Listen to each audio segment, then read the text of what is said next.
of course we look at the market and we just think the reason why we're not so invested currently in Germany as we used to is just that cyclically adjusted PE ratio, the CAPE, the Graham PE, which is now called Schiller since he's not alive anymore. When you look at that, then you'll find that Italy with a 7 PE is really attractive.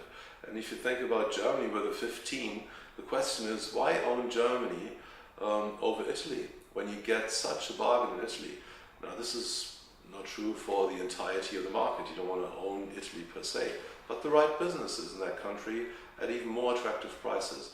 So this is why we've gone away from Germany. But yes, in Germany there are names in cyclical industries that come the next boom we'd love to be in. For example, Amadeus Fire is one of these wonderful companies that we think will be really good to own because they're focusing mainly on financial controllers.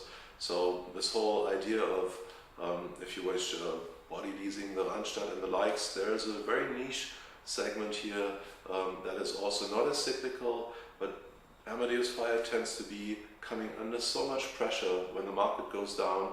It's like they drop like every other company in that segment will drop. So that might be a good opportunity. And you'll find the same obviously in the cyclical elements in automobiles. So you'll find companies that cater to that industry. And Elring-Klinger, for example, is a really good business that you can find there. Maschinenbau Berthold Herne. Herne is a beautiful tool producer, but also highly cyclical. And I can't recommend even thinking about touching them at this stage, is my gut feel, because they're going through a cycle where they're now priced for beauty, and you want them to be down there. But if you do your homework and you go into these areas, then that's great. The same is true for a company, Stoll, which we still own, but we hope to own more if it does fall, which it undoubtedly will with the next downturn. And they produce, in the end, everything that's, when you redo your house, refurbish it, and you want to also make sure that it's energy efficient, then you need to have some protection, some insulation on it, and that's what they really are all about. In the end, they're perceived as an insulation company, and it's styrofoam in the end what the insulating element is. But the book of products that they have is that big. It's hundreds of different elements. And why they are doing so well is that they don't go for the big buildings when they're being redone. They actually say to every architect through their huge network of consultants, in every little house that's being redone, we'll help you do it the right way.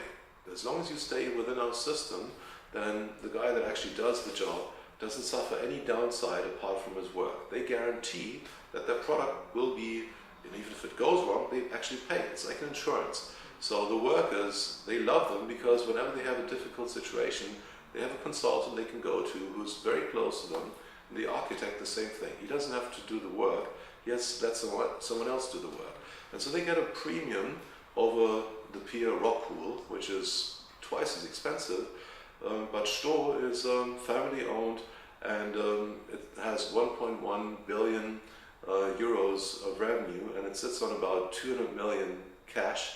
So it's a bank actually. It has a dividend, and it's the annual shareholder meeting actually is run out of a gym, and it's one of these beautiful businesses. So we love these names. Unfortunately, they are not as depressed in valuation. So that's why we're actually not as eager to do more here.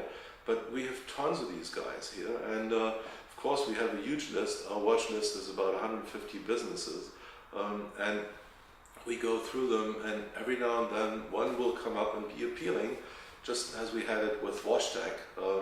WashTec is the #1 player in the car wash arena globally, and WashTec had a US managing director commit fraud. He reported the wrong numbers and said everything's beautiful over there, but it wasn't.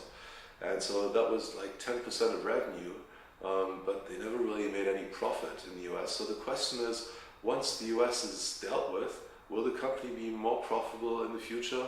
I would say yes. So all investors said, oh God, the guy lied.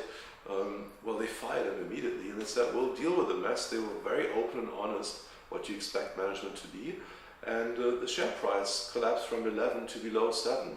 So these are the opportunities we wait for, and then you have other good value investors that come in, and so we now put a couple of people on the supervisory board in that company, so you can be sure from now on it will be driven completely in a different way, with a different remuneration scheme, a different mindset. And these opportunities, that's why we have our watch list and look at when do they finally come into a valuation where we feel happy to start buying into.